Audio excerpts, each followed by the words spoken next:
Hello everyone, welcome back. In this video, I will show you how to find and copy your USDT ERC20 address on crypto.com exchange. For that, first of all, you need to launch your crypto.com application, then tap on Accounts tab in the bottom.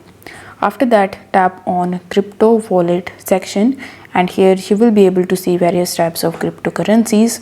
Now over here you can simply tap on Ethereum, and after tapping on Ethereum you just have to select the transfer option. Now tap on deposit, and then it will ask you to select the network.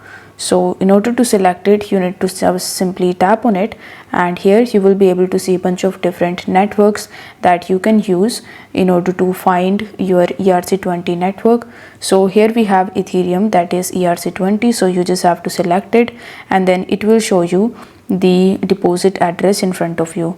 So in order to copy it, you just have to tap on the copy button, and it will show you that the wallet address is now copied, and this way you can find and copy your USDT ERC20 address on crypto.com exchange. I hope this video was helpful, and if it was, then don't forget to like the video and subscribe to the channel. Thank you so much for watching.